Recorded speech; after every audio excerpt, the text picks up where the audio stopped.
शाह साहब से मेरी तुलना सूरज को दिया दिखाने जैसा है। कहाँ राम राम कहाँ टेटे।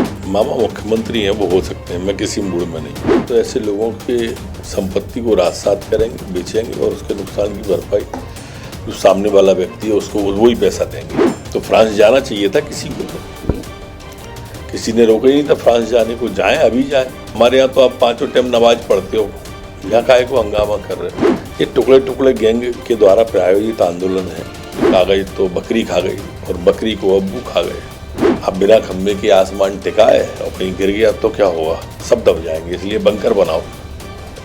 ऐसे आंदोलन हो रहे हैं। नमस्कार, आप देख रहे हैं वीके न्यूज़। मैं हूं सुनील राउत। इस वक्त मौजूद है हम मध्य प्रदेश भवन में और मेरे साथ मौजूद है एक खास शख्सियत। अमित शाह के बहुत करीबी कहा जाता है इन्हें। साथ ही साथ ये पश्चिम बंगाल का प्रभार इनको सौंपा गया है, कुछ विधानसभा सीटों का, और साथ ही साथ मध्य प्रदेश के गृह मंत्री भी हैं। जी, हमारे साथ है नरोत्तम मिश्रा। स्वागत है सर आपका। बंगाल से आप लौटे हैं, इसलिए शुरुआत बंगाल से ही करता हूँ। 48 सीटों का आपको प्रभारी बनाया गया है। वहाँ बहुत टफ लड़ाई है बंगाल की। जिस तरह से वहाँ पर हमले हो रहे हैं बीजेपी कार्यकर्ताओं पर, और आपको प्रभार वहाँ का सौंपा गया है कुछ सीटों का, क्या मिजाज देख पा रहे हैं आप बंगाल का? लड़ाई कोई भी हो टफी होती है।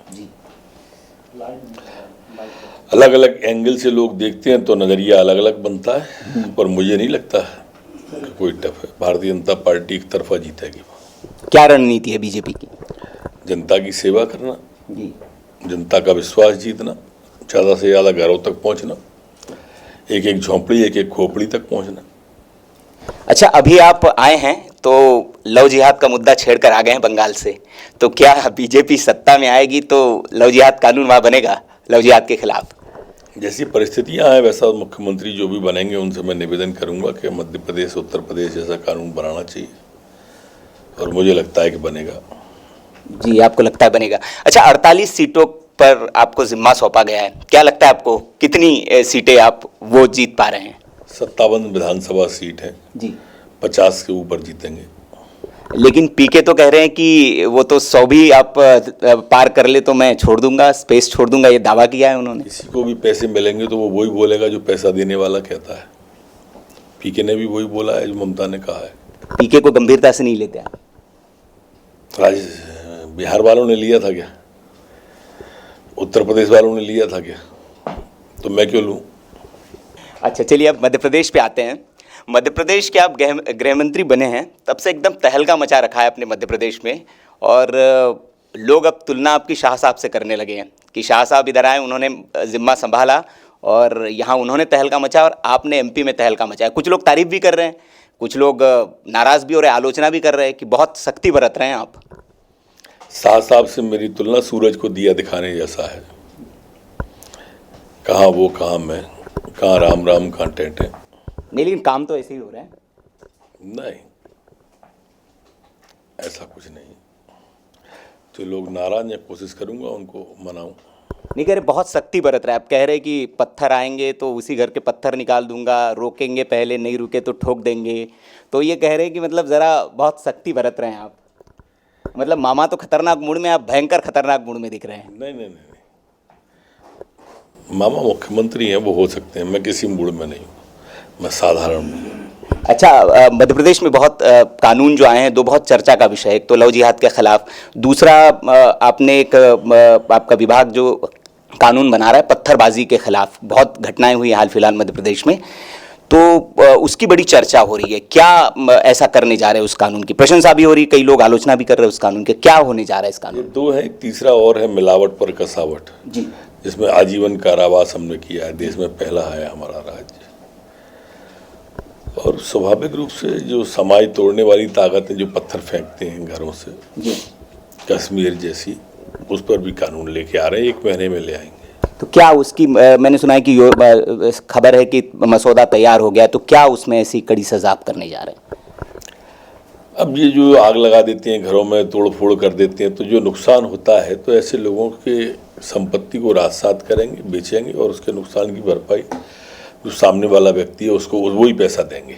अच्छा, तो जैसे यूपी का जिस तरह का कानून था उसी के तरह का एक कानून होगा, सख्त कानून होगा। कमोबेश। अच्छा, ये एक और सवाल मैं लूंगा, अंतिम एक दो सवाल, कि फ्रांस के खिलाफ एक बड़ा मध्य प्रदेश में प्रदर्शन हुआ था, उसमें एक विधायक जी भी थे आपके, उन्होंने बहुत भड़काया, तो कह रहे लोग कि कार्रवाई कुछ हुई नहीं उनके खिलाफ। कोर्ट से एंटीसिपेटरी हो गई थी, काफी दिन फरार रहे थे जी।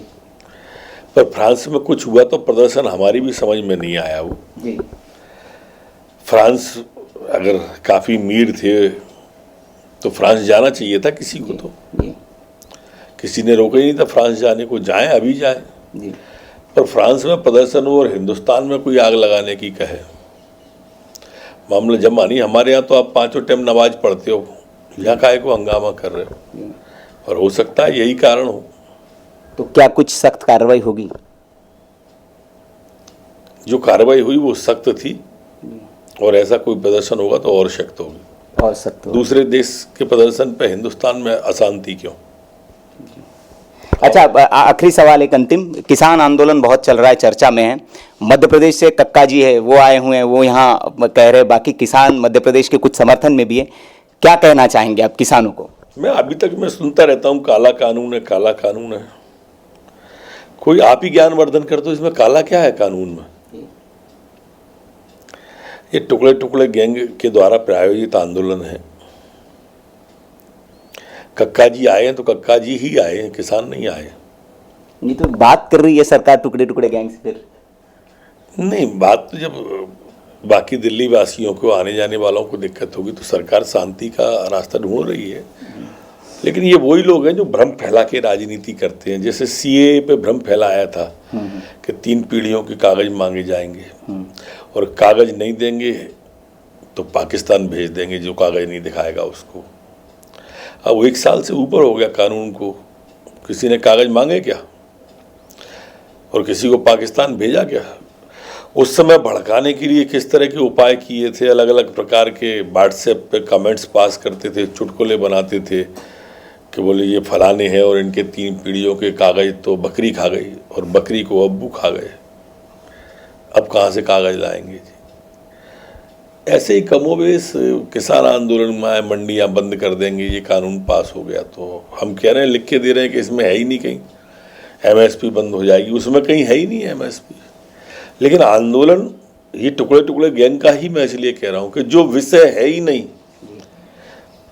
जो काल्पनिक विषय हैं उन पे आंदोलन देश के अंदर हो रहे हैं। ये नई प्रथा चालू हो गई है, उसमें कहीं नहीं लिखा कि मंडी बंद हो जाएंगी, पर ये कह रहे हैं कि अगर ये लागू हो गया तो हो जाएंगी, या काल्पनिक हो जाएंगी।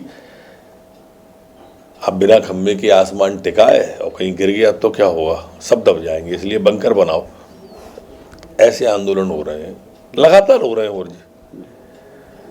संभावना और कल्पनाओं पे आंदोलन मैंने पहली बार देखे। तो क्या लगता है इसके खिलाफ भी कोई कानून लाने की जरूरत है ताकि ऐसे आंदोलन ना हो काल्पनिक? बड़े लोग हैं दिल्ली वाले जी, मैं बहुत छोटा आदमी हूँ। चलिए, बहुत बहुत शुक्रिया। तो ये थे नरोत्तम मिश्रा जी, बड़े बेबाक तरीके से हर सवाल का इन्होंने जवाब दिया। आप देखते रहिए वीके न्यूज़। नमस्कार।